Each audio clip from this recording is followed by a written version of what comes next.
Today is going to be very fascinating for those of you that have experienced physical pain and maybe you are even at the end of your rope feeling hopeless about it and you just would love to help yourself. And if you knew how, you would. And so I think this is a topic that's going to give you a lot of understanding into how your own mind is creating, recreating, and contributing to physical pain, illness, and even accidents in your life. So come along and join us. I'm Tammy Magnuson, and with me is my mentor and teacher, Robert Smith, Robert Gene Smith as well. So we are discussing the way that the brain holds pain and how it uses it again on us. And during this, you'll hear a little bit about my story as well and how I was just shocked that a previous experience had anything to do with my current pain. But when I updated it, the pain started to heal. So welcome. That's going to be exciting talk. Thank you, Tammy, for introducing everything. And I'm really excited to help you, educate you, and bring you along. Just follow along. And if this makes sense to you, which it will, come and try something that works. That's right. Yeah. Basically, what we want to talk about is uh, how a trauma can show up as physical pain in our body. Like, Yeah. how is that possible? Because physical pain is physical. Right. Well, What's trauma have to do with it? right. So here's the interesting thing, and you know this personally. The brain operating system, uh, it will, we talk about it's the limbic operating system. Some will call it the unconscious, subconscious, the intuitive self, the inner knowing, the ego, whatever they want to call this. But there's a survival system within ourself that is designed to keep us safe. So when we talk about life experiences, now again, when I say life experiences, you could also call it trauma. All right. But for me, trauma means an education about how the world works and what's been introduced into your world. Right. So, working with a lot of people and helping people heal their bodies. Now we're talking about really documented, real illnesses, real pain, real experiences. And what I do is I go in and clean up their mind. I clean up the brain's system that manifests pain, the same brain system that manifests love, joy, peace, and kindness. So to the brain, trauma is not bad. It just says trauma is this is how the world works. Now we're going to use this and utilize this. Now, what I call the limbic operating system, the unconscious, subconscious, etc., we call it the intelligent idiot. And the reason why we say that is because when you take an idiot and you show them how to use a knife, and it learns to cut everything up. I mean, literally everything. They'll cut their own pillow up, their shoes up, their socks up, just because they have this great skill called cutting, because you trained them to do this. Now, the brain has what we would call a survival system to keep us alive. So, from this survival system, it's going to have experiences. Say you as a little girl, I mean, you're pretty much a blank slate. I mean, you don't know much about the world. Then your identity and values are created by experiences. Those experiences actually give us a playlist on how we're to operate in the world. So if you have, so like you have this young man that was working with me, he doesn't feel feelings very well, but he's extremely sensitive. By sensitivity is feelings, but it's a physical response. And what happened is when he was a very young child, he had an older sister who was jealous of him, didn't like him. So she would put a pillow over his face, try to kill him, so to speak. She would push him, she would pick on him, she would cry and then blame him for it. So he was physically abused by a sibling. Now, this would be considered a trauma in Right. some realms, but in reality, he's learning how to survive in that world, right? So that's just a learning. And so for his brain to not feel is to keep him alive and keep him so he'll survive. So when we deal with people, and you have a great story to even support this with your knee pain. Do you remember Mhm. that? Oh, yeah. And then of course, when you look at your knee pain, you can back up and see what was going on in your world pain. That means your emotional world thing, what was going on inside of your world. And again, what I always say that the body is the honest expression of unresolved and or resolved emotional experiences, ideas, and beliefs. Mm-hmm. So the body is just going to express physically what is inside of the mind. Now, a lot of people, there's a lot of modalities out there say the body keeps the score, and that's not true. The body is an honest expression of what's inside the brain. You change the brain, the body changes. So again, the body is not doing it to you, but consciously. So consciously, we're pretty much dead this side up, but we're aware of what's going on down here. I mean, we know we feel bad and we focus on the body. The body feels bad. So therefore, my body is making me feel bad, not realizing it's what's up here. My number one commented video on YouTube, and it's video number 72, and that's how to get rid of a headache.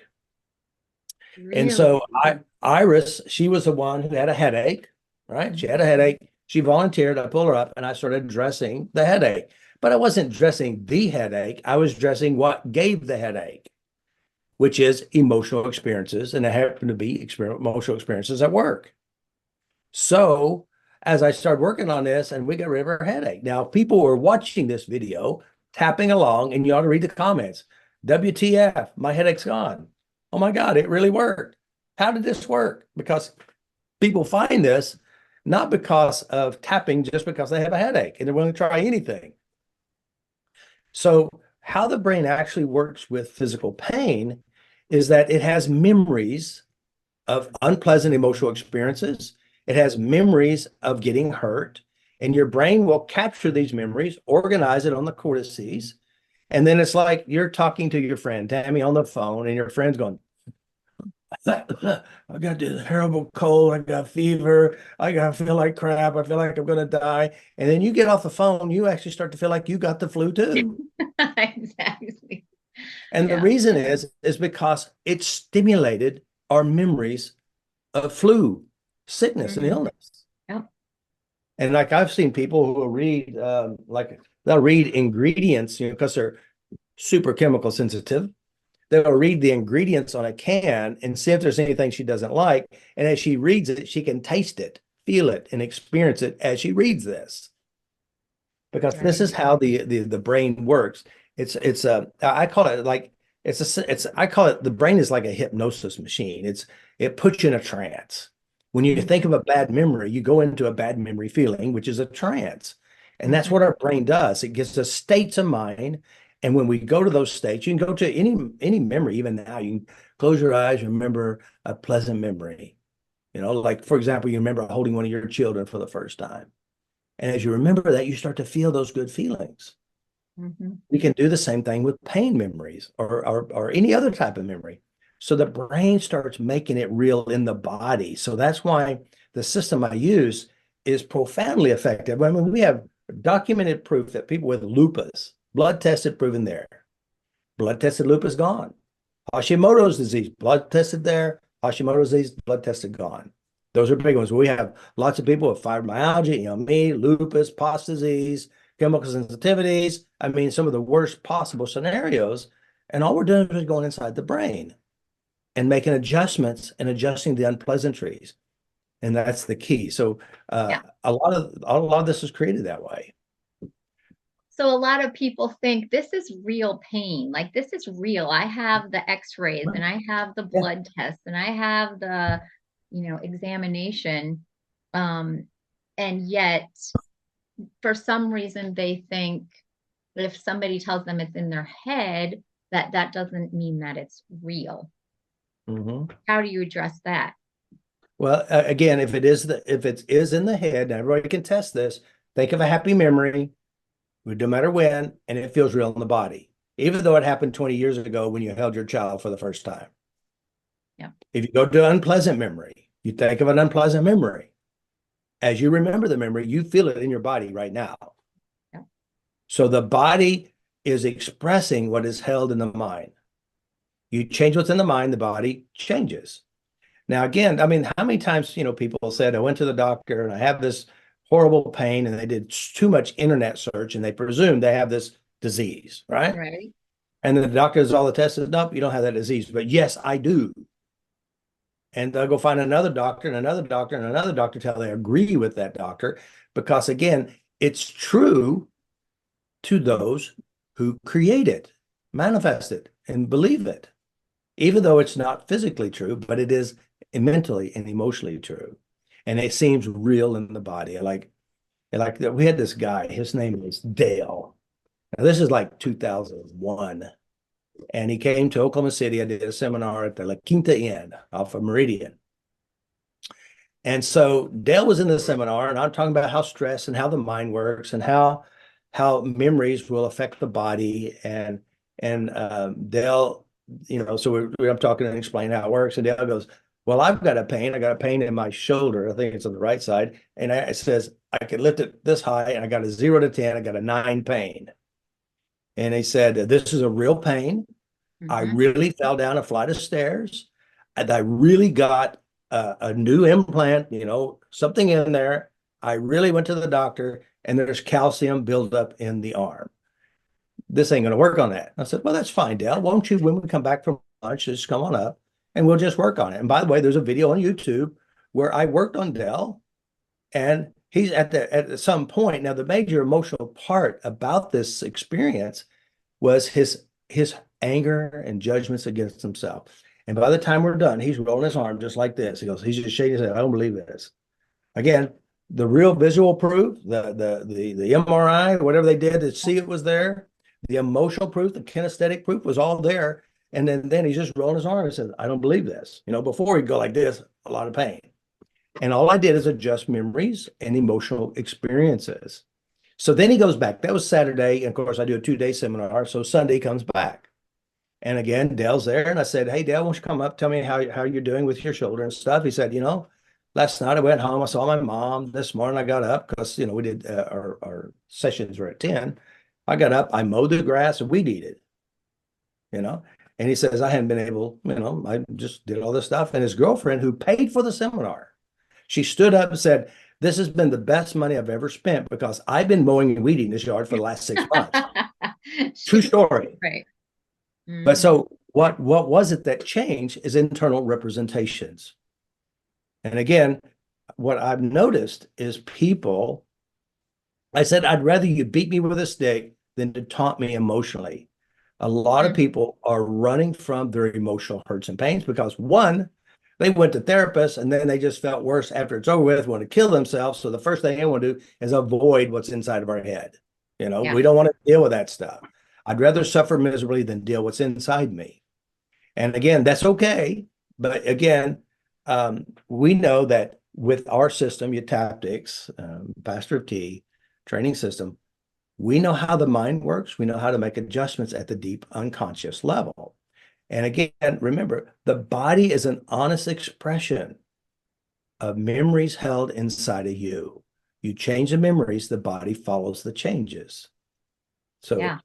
So, and a lot of people think, well, I don't even remember anything to do with this. Like if mhm, the arm hurts, like you said, it was mhm. about his judgments of himself. And a relationship and different things. I don't Mhm. remember all of it, but it was a lot involved. Right. So how come the and I find these links interesting. How come certain things link together?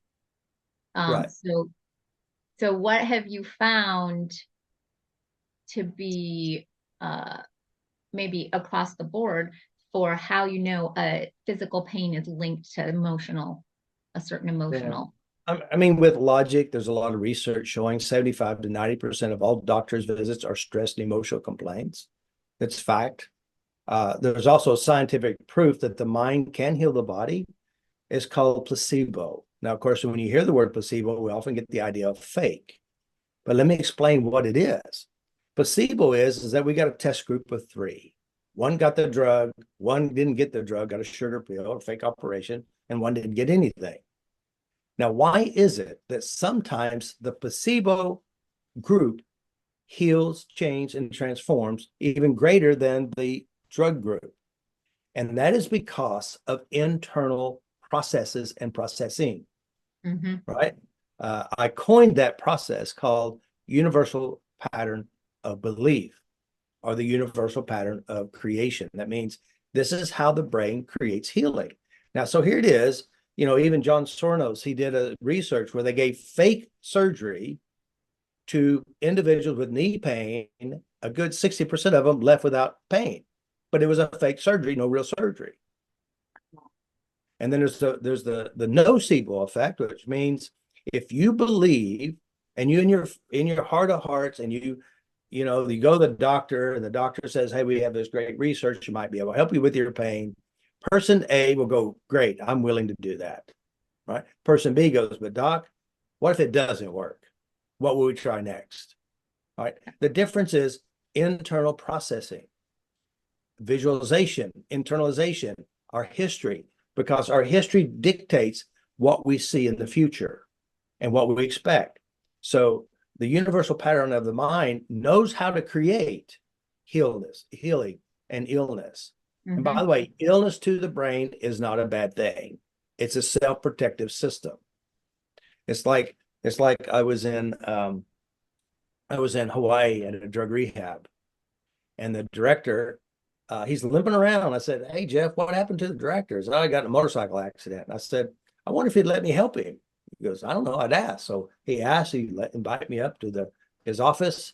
And so I said, is it okay if I just do a little session on you, help you kind of clean this up? He goes, oh, sure. So now this is a real pain. It happened like 6 months ago, 3 months ago, however long. Well, it's still limping around. And so what pain does, I'm going to pause here. I'm going to give you a little tidbit. Pain is trying to keep you from getting hurt in the brain. So it's going to hold on to the pain so you won't hurt yourself again, right? That's pause. Right. Now I'm going to go back to the story. So I said, well, what happened? How'd you hurt yourself? He says, I'm out riding on my dirt bike and I jumped over this big hill and I landed, I fell and I got hurt. And I said, okay, what's the bad part? He said, I'm sitting there worrying who's going to come over that hill and land on top of me. Oh. So it's the emotional trauma, and the fear of getting hurt even worse. Now, this is one of the biggest things that people who are sick or have illnesses, is their biggest enemy is what if? How bad would it be? Yeah. What else could happen? And they wake up in the morning and they groom this horrible trance and they create it. So here it is. So I said, okay, what else? Okay. I said, tell me the rest of the story. So I go through the story. We call walk through the memories, and we clean up everything inside the memories. Another big one is being, carried in a gurney, and going to the painful, reconditioning rehab and trying to go through it. But now he's still limping. So I go in his mind and I adjust all the memories. I say, I go in his mind. I walk him through his memories and I start making memory changes by neuroplasticity, updating memories, redesigning the memory. And then as we went through there, we also worked out, and I said, I want you to imagine getting up, standing up, and notice, can you feel the pain in your mind? Because he's been feeling it for 6 months. And I cleaned the pain. And then I go back and I clean up more, and I clean up his worst fears. And then I said, okay, I want you to stand up. And as you stand up, notice anything that you may notice. Now, after I tapped out the memories, I changed the memories of pain. The pain in his mind is not there. He stands up, and I says from 0 to 10. Before we started, it was like a 7 or a 9. And then he got up, he said, it's a 2. Now, by the way, I never talked about his pain. I talked about the experiences. I talked about memories of pain. I never directed the pain today. Right. Just memories of experiences. So it's a 2. And I said, well, go ahead and sit down. Remember what it feels like when we adjust the memory. When I got done, he's walking around as if it never happened. Now, again, what I said earlier, the brain will hold on to pain because it's a traumatic experience. And since it's a traumatic experience, we don't want to let go of the traumatic experience because we hold on to it because of why? We don't want it to happen again. But the weird thing is, as we hold on to the memory, guess what happens again? The pain. So trauma plays a major role in our physical illnesses. Yeah. And for people watching, if you have a pain, and right now you were to think about, standing up or think about moving that part, don't move it, just think about it.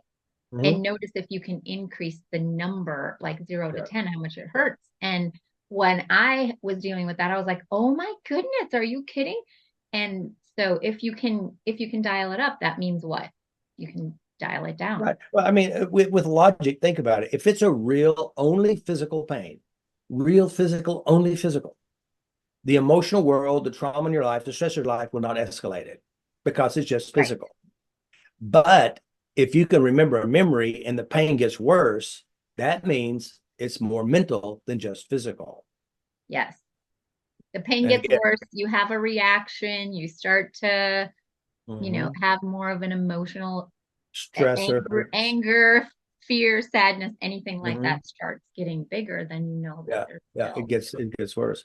yeah. So yeah. So why don't you tell your story about your knee thing? Yeah. Well, And how long ago was this when before you started? this was in 2017 and my knee kept swelling up and I was having a lot of pain with it. And see, I had an old injury in high school and I had my ACL replaced.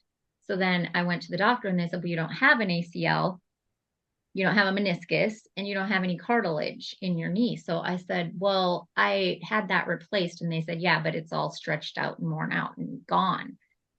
And it kept swelling. So I thought, well, what are my options? They said I have to go get a total knee replacement. So I'm like, I'm getting another opinion, which I did. And that doctor said it as well. And then I sent my MRI to California because they have something called a bionic knee. So I thought, well, that might be a great option because you don't have to cut the leg off, basically. Oh, let it go, let it go. And so that doctor said no too. So I thought this was my only option. So I met with a couple of practitioners, and that was one of the things that really opened my eyes was, um, you know, being asked, just think about it right now. 0 to 10, how much does it bother you? Okay, now imagine going to stand up on it. How much does it bother you? And I'm like, I mean, I did that and I wasn't even standing up, just thinking about it. Mhm. And so, yeah, so worked on it and it was a couple weeks and the swelling was going down. I was off crutches. I was also finding things. See, this is one of the things that I think happens is like when you're no longer living from that past pain, then it's like opening up options for what could help this heal, right? So Mhm. I found things that worked. It was little things to help with inflammation. It was actually cabbage leaves and, just things that I just added to it to be like, this will help, this will help. So anything that came up, I added to it and I canceled my total knee replacement and haven't had to have it So, in 7 years. so here it is. You had this knee pain. You found now. Were you doing your tactics faster T back then? That's 2017. Yeah, I just got a couple sessions. Oh, you just had a couple of sessions, and Yep. they worked on the memories of pain and what was going on, right? On the first experience of me injuring my knee, which I didn't think Yeah, had anything to do with it. exactly, I exactly. was like, that's got nothing to do with this. Like, this is new because I actually had injured my other leg. So I'm like, this is new. Like, I hurt this and now this showed up. And yeah, but as soon as we adjusted the memory from the first time, I didn't think that my past experience, because I was 17 when I injured my knee the first time and had to have a Mhm. surgery, and I just didn't think it had anything to do with it. Because my knee hadn't bothered me up until I re-injured it, 40 years later or 30 years later or whatever, 30 years later. Yeah. So I was really surprised that updating and addressing the original trauma would help my knee heal Mhm. and feel better and have really instant results. Yeah. So that Yeah. is interesting, though, isn't it? Now, was there Mhm. again emotional dynamics around the same time with your knee issue? Uh, was it positive or negative? Were you dealing with some tough things in your life at the time? There was a lot of stress. I had just bought the pony party business. I had broken my toe on my right leg. I had some bunnies die. It seemed like every time animals would pass, like if something bad would happen to one of our animals or they would die, I would get injured and hurt and sick. Ah, there you go. Yes, so you remember my little pig story, I think, from Hmm. there was a little pig when I was a kid that I thought was my fault that lost its life. And I found out it wasn't even that. But it actually, my emotional state went right back to that. The Mhm. responsibility for another animal was Mhm. so taxing on my body that I would have physical situations come up, even if it wasn't physical pain, but an injury would Mhm. happen. Hmm. But again, so here it is, the emotional trauma. Yep. Your emotional trauma would create physical pain, or you do something to induce the pain. Totally. Yeah. So it's again, this goes back to memories and But I never connected it. That's why it was so right. fascinating to me when I learned about it. I thought, Mhm. well, how I need to learn how and why this makes sense because Right. it's real for me. Like it really was Right. real. Right. So And I want again, to know yeah, the ins and outs. one of the biggest things I see with people with physical pains, again, they don't deal with their emotions or emotion. When I say emotions, they don't deal with their emotion, their traumas or unpleasantries. So it's just stuck in Mhm. the back. Yep. It's like it reminded me of this woman who walked with her butt or tailbone tucked under. She just walked with her like, and so I said, she came to do sessions and we're dealing with some of her traumatic experiences with her dad. And one of the things her dad did is he kicked her right in the bum, which from that point forward, she tucked her bum under. Why did she tuck her bum under? Because she didn't want to get kicked again. And at this age, now it's been 10 years ago, at this age, she's still walking for fear of being kicked again. Now Right. the brain is doing this with the body, telling the body to protect itself. And once we change the memory of that, her body straightened back up. She wasn't Mm-hmm. afraid of being kicked or harmed again. So again, Mm-hmm. this is how the brain operates. And again, a lot of people say, well, I have this pain, but I have no memory of why. Now, the Yeah. bizarre thing is, consciously, we don't know. We're not that smart consciously. The unconscious has all the resources and information. And so there's a couple of books that we use. Well, I got three of them, but mainly two. I got this one. Yeah. So I started with Heal Your Body by Louise Hay. Now, this is a very short, very abbreviated, generalized, and it's kind of helped me understand. Now, what she says here, the mental causes for physical illnesses and the metaphysical way to overcome them. Now, again, I would say the mental causes that creates physical illness and the neuroplasticity of the mind and making memory adjustments will set you free. All right. So that's one thing. Then the Yep. second best book would be this book here, Secret Like Language this of the one? Body. That's the third best. That's the best one. Oh. This is the second. All right. So this is the best one, and it's in a Seagal, Secret Language of Your Body. We have a lot Hmm. of trainings on how to heal your body. We have a course everyone should take is you can change yourself. If you know how to change yourself, you can change your body, you can change your life, you can change your health, your relationship, everything. There's a great book. And then, of course, like the one that you have, Yep. Metaphysical Anatomy. This is the granddaddy, has lots of stuff in it. Now, again, how will you use these? That's the $100 question. Now, I'm not woo woo. I'm not into energy. I'm not into the weird stuff. I'm just normal, everyday, logical, rational, mechanical Robert. All right. So I'm not into, the energy stuff. I don't think you can put a rock on your forehead and your throat and your other chakras is going to clear out your stuff because your problems is not energy. Your problem is memory. And the memory and the emotions is being expressed through the body. Now, if you are one of those guys, come to see us. We can help you. But so I'm gonna take this book. I'm just gonna open it up to a page, and then I'm Okay. just gonna pick a topic, and I'll kind of explain how to do this. So I'm just gonna open it up. Hope it's a good page. All right. So what we got here? We got feet. All right, feet. All right. Now, what they're gonna say is now again, this is body language. Anybody know what body language? That's body Yep. language. I mean, it's a physical expression of what's going on inside the mind of the person. So what they're going to say is what we use this is to look for memories. Right? You use this Right. to look for memories. Right.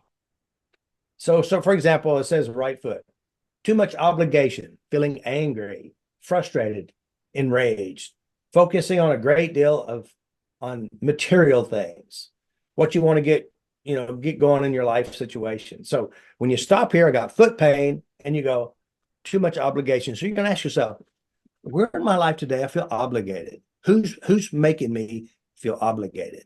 And then you write those memories down in the unpleasant parts of the memories. You look at it again, and it says, who am I angry at? I'm feeling angry. What am I angry about? You write those memories about anger, and then frustrated, etc. Now, once you have the memories, now you have the brain's code of operation in order to create the pain. And then you go and make adjustments in that area. You change memories, you adjust the memories. Now, guys, if you don't know how to change memories, if you don't know how to make an adjustment inside of the mind about memories, this is the key you need to know.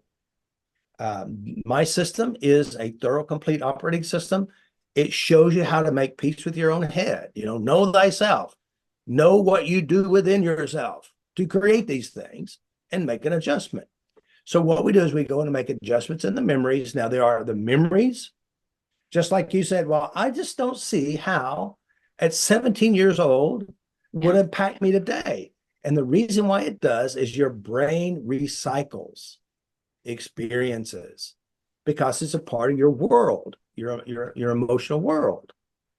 And so that's the key. Now, some people, they have a pain here, they have a pain there. Next week, everywhere there's a physical pain. It just moves around. And pains are just emotional expressions in the body. Now, remember, the body is just an innocent bystander. It does nothing until the brain sends it a message. Now, again, if I punch you in the arm, your brain is going to send that pain level up to the brain. The brain's going to translate the meaning of it, and it may use it later on you, depending on how it's translated. Mm-hmm. And then some people get hit in the arm and they feel nothing. And they don't have a physical response. It's like this one lady, her name is, I don't remember her name is, she's a psychiatric nurse in Oklahoma City. And again, she started coming to my seminars, and she's had a lot of trauma growing up as a child. She was diagnosed ADD or ADHD. And she said, Robert, it's impossible for me to learn at school. Impossible. Because I was so afraid of what's going to happen when I get home that night. She'd been physically, emotionally, or sexually abused, some traumas. So you tell me, how can a child concentrate when they have all this emotional stuff going on inside of their head? And so what she's learned from that trauma, the physical or sexual trauma, she learned how to not let things control her because she was being controlled. So that's one of her control factors. So she would go to the dentist. And again, like with you or some people, they just even get the needle close to their mouth and the whole mouth is numb without even touching them. But for her, she didn't want to be controlled. And they'd give her 37 shots in her mouth and she could still feel the pain because her brain has said, I don't want to be controlled. Now, 37 shots in your mouth, it'd numb your whole body for most people, but not her because of her internal unconscious survival system. So the brain is a powerful system when you can use it, when you can use it in a way that's going to benefit your health and your relationships. Yes, so much interesting information because if you're dealing with pain, it very well could be that there's something in the background that you're even unaware of, or maybe you are aware of it, and that it's really having an impact on your ability to heal and recover and prevent yourself from re-injuring or being ill in the future. Yeah. Again, I think the most important thing is, again, and one of the things in my trainings, I talk about many areas to work on in your life. And, one of them, the list is basically right now, when people are bothering you, you're being triggered, address it and feel it, change it right now. Right. The second most important time to work on yourself is go clean up what you should have worked on. Like if I yell at you or something, or somebody yells at you and you're emotionally traumatized, but you don't address it, you don't handle those emotions, and then you remember, oh, I should address that now. So go back and clean up what happened. The next thing is what we call inoculate your past so it doesn't show up in the present. And basically the areas that I would say to work on, all physical illnesses, all physical accidents, all emotional traumas, all those relationships that has caused you harm growing up, whether it's your big brother who hated you or your mom's anger issues or dad's feeling like you rejected you, whatever your issues are, go clean those up in your mind and make those turn into positive in your mind. And then, like I said, the physical stuff, the accidents, the illnesses, the injuries, because if you don't, your brain will recycle that in your future. Now, it's going to recycle it at a time that you probably don't need it, like when stress is going on, you're going through a tough time, and now all of a sudden you've got a problem with your feet, or you got a problem with your stomach, or whatever, however your brain operates. So you think that that's why you asked what else was going on in my life, because stress will make the body less resilient and more susceptible to those Yeah. old beliefs. Well, I don't know if I'd say less resilient, but what it will do, it'll try to protect you. That means, remember, to the brain, illness is not a bad thing. It's a protection. Mm-hmm. You think about it, you got to go to school tomorrow. You have to do your book report, and you have a horrible fear of public speaking, right? Yeah, so get sick. Why do you think you wake up in the morning, you're sick? Yeah. Some virus just got you or something ate you up? No, it's called emotional stress. Now, why did the brain do that? Because it's trying to keep you safe. Mm. Now, again, because I help a lot of children and adult children, like you're an Right. adult, but when we deal with some of your stuff, some is of your childhood stuff. Right. And when we work with these things, because the programming in our culture, most people don't realize, and most people do know, that the number one fear in the world is fear of public speaking. Now, why do we have the fear of public speaking? Do you realize public speaking fear is a part of the curriculum in school? Oh, yeah. The fear of public speaking. Now, why would you say that? I said, first of all, let's say you're a teacher and you got 24 kids. And guess what kids like to do? Talk. So she has to use some tactics to scare you from speaking. And then you witness other Young people. age. Now, you witness other people get in trouble, and all of a sudden you get scared. So therefore, we've been emotionally groomed at an early age to have fear of public speaking. Yep. And so, again, at an unconscious level, this training, which is, you call it a trauma, this training now shows up today in your adult life because it's a good training for people to control you, especially when there's 24 of you or 12 of you or however many kids there are. So this is a part of the operating system. So you can thank your teacher for the fear of public speakings. Yep.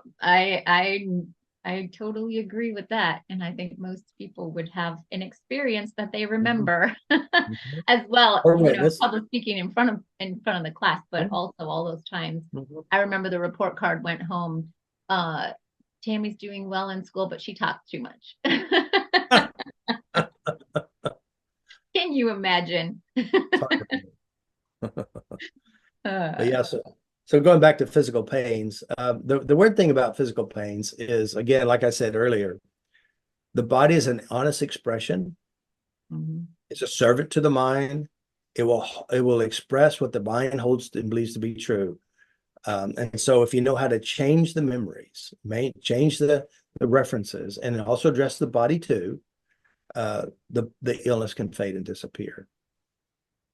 So, yeah, that's a magnificent mind. Yeah. Well, yeah, I mean, like I said, science has proven 75 to 90% of all doctors' visits are stress and emotional complaints. You change that, you heal the body. Like somebody said, what if you're born with a birth defect or something? The weird thing is, I've seen things, physical transformations in the office or outside the office in live seminar. Reminds me of this woman. I don't know, she's like in her late 60s, maybe early 70s, and I'm in Wichita, Kansas at the Riverview Retreat, which is kind of like a big hippie hangout. There's like 114 people in the room. And then I had somebody, I said, does anybody have something that I'd like to work on? And this little old woman, I mean, she looked very weak, defeated in a sense. And so she shuffled up to the chair like she's 90 or something. And I said, what's going on? She goes, well, I went to the chiropractor, and they use I think called E-stim, where they put these little patches on the top of your wrist, on the top of your hands.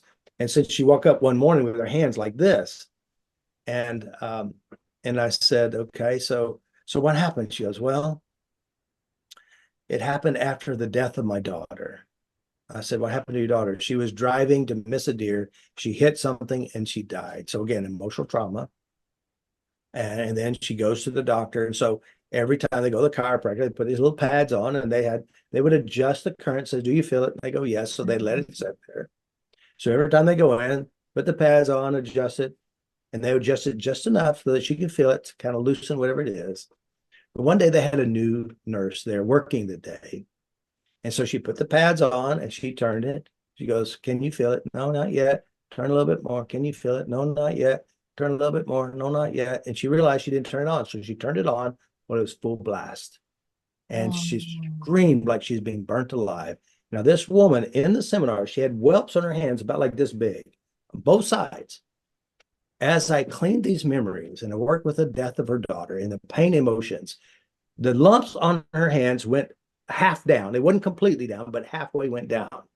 She didn't shuffle back to her chair. She walked back to her chair. 6 months later, she's in a live seminar. The lumps are gone, and she's talking about all of this stuff. Now, by the way, before that, before I worked on her, it was 6 years. She was suffering this stuff.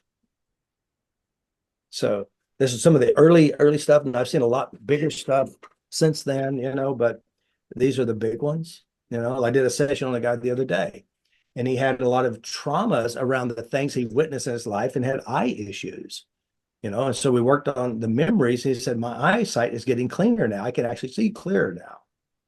Just addressing memories. Because remember, the brain is in control of all the functions. mm-hmm. Heather from Australia, she volunteered, and she didn't tell me what the memory was, but she later on said it was a school experience. She was driving home from the seminar, and she couldn't see with her glasses on. She took her glasses off, she could see better.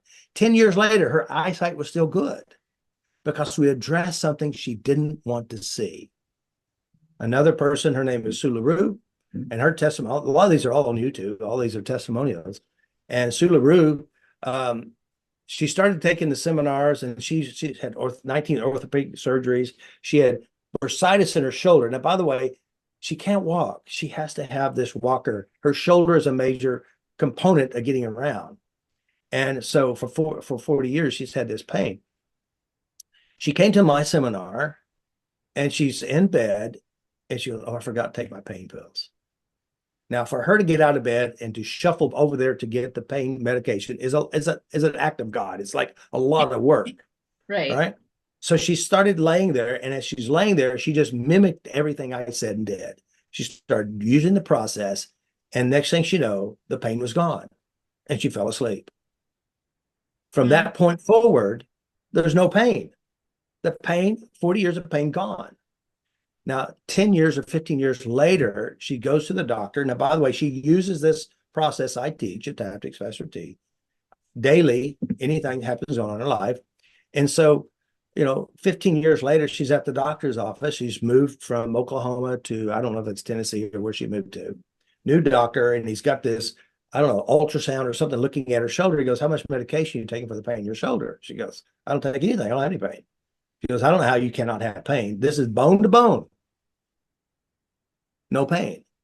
Because see, the brain has the ability to release pain or to give pain based on internal emotional references. Every one of these stories are 100% positively true. The testimonials are live on YouTube. And the truth is, individuals who had severe chemical sensitivities locked in their home. We're talking about Phyllis McDonald, locked in her home, a nurse. And you know what nurses, the bad thing about nurses is they've been exposed to a lot of trauma in the hospitals. And since they don't know how to deal with trauma, which, either they eat something or drug something or just try not to think about something, it still goes in. So now she's chemically sensitive. Her kids can't even come and hug her, can't even come and visit her because of the soaps and stuff. And she's just watching my videos, tapping along. At one point, she was very upset with me.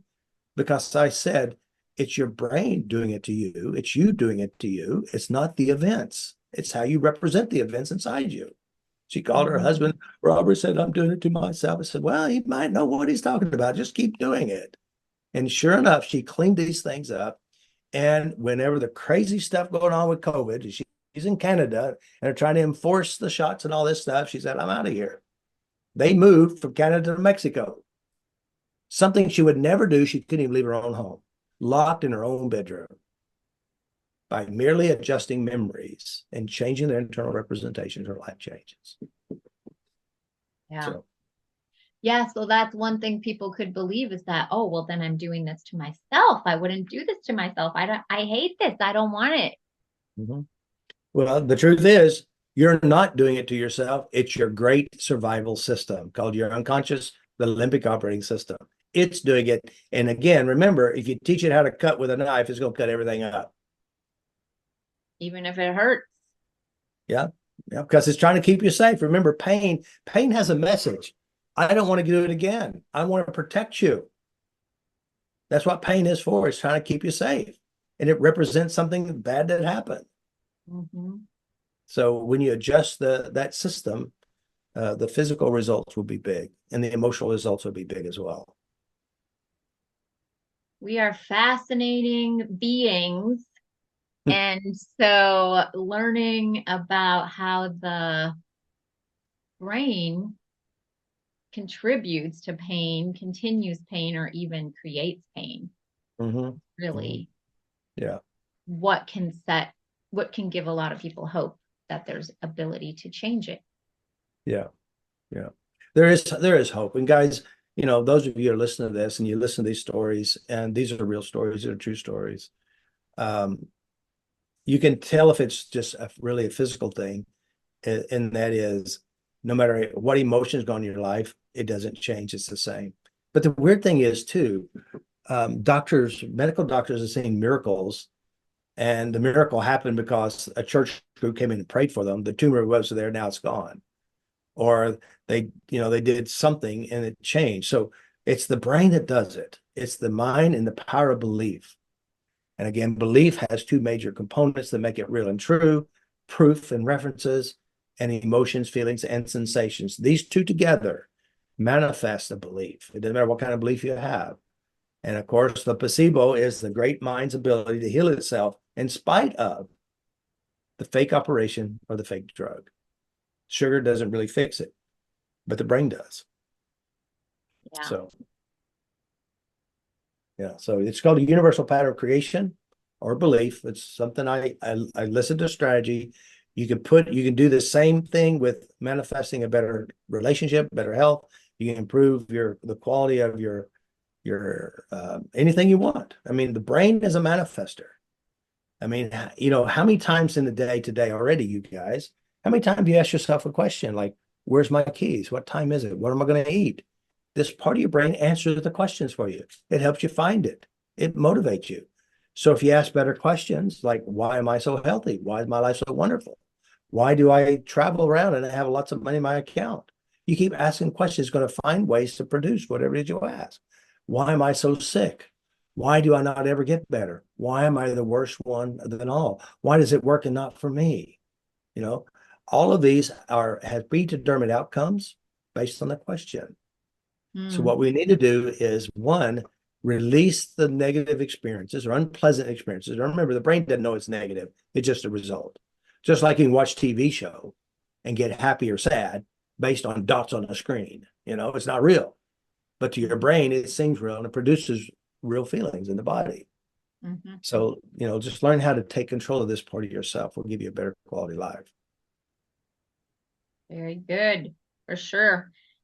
There's a lot of empowerment in being able to do that for yourself and uh, to recognize the things that are going on in your own mind that you don't want to be reproduced. You don't want that thing reproduced. Yeah. Yeah. So what I teach guys, those of you who are sitting there and you're in pain and you feel like there's no hope, there is hope. Really, there is. We have You Can Change Yourself course. It'll teach you how to change yourself, shows you how to go inside yourself and make peace with yourself. And that's when I say with yourself, that's with the memories and references inside your head. If you're so incredibly sensitive and it's hard for you to do this, just go at a slow pace. Address what you feel about now. If you need help personally, Tammy's a student, she's a practitioner of mine. I have a lot of practitioners. I do work, I help clients all the time. So we help people, and what we do is we kind of knock the big stuff out of the way so you can actually start being able to work on yourself. Because my belief is physicians heal yourself. It means you heal yourself. You are your own physician. You're your own tormentor and your own healer. And all depends on what you do inside yourself. So there's lots of ways of doing this. We have slow ways. We have fast ways. This is a very versatile system. That means you can go as fast as you want or slow as you want. The key is education, empower yourself, take control, and we can definitely make a difference for you. Right? Excellent. I mean, you can look at Tammy's life, her whole life, not only just herself, but her family, her husband, her daughter, all of them has benefited from this, So it's definitely it's a family deal, it's our whole culture. So Yeah. And you just start to recognize the way you contribute to certain problems, and you can at least change that, if nothing else. and you Yeah. don't, And it and you makes don't take things it, better. yeah, and you don't take it so personal either. Right. I mean, I write things like this down now, what am I doing to create this? I can be empowered to look inside and say, all right, what's going on? Something is, because there's an outward appearance of it, or a physical appearance. Very So good. Yeah. Well, good. I think it's been a very good topic for a lot of people, because there are a lot of people, like I say, they're ill, they're sick, or they're ill, they got some problems, and they don't know really how to get out, right. or even they tried. I mean, how many times have you heard this too? I've been to every doctor and no one can figure out what my problem is. Yeah. Yeah. Right. And doctors are going to cut it or give you a pill. Other people are going to do other things, but the reality is, if you can figure out how you're contributing to it, or how it was created and it's recreating, you just get to the bottom of it. Mm-hmm. That's Yeah. really Yeah. going to help us. And this is how we were designed to be able to heal. Mm-hmm. Definitely. And we have a great healing system inside Mhm. of us. It knows how to heal a wound. It Right. knows how to keep us in pain so we don't get hurt again. I mean, it's a great system. Knowing Yeah. how to drive that system, have that system work for you and your positive benefits will be great. So, well, all right. So guys, check out our stuff. Check out, FasterEFT. Good. Come and check us out. Learn, take a course, heal yourself, change yourself. This will be the best thing you ever done for yourself. If this makes sense to you, which it does, it's good sense, do something. We're here to support you and help you. I mean, Tammy does lots of sessions. I do lots of sessions. We have a lot of practitioners that does lots of sessions.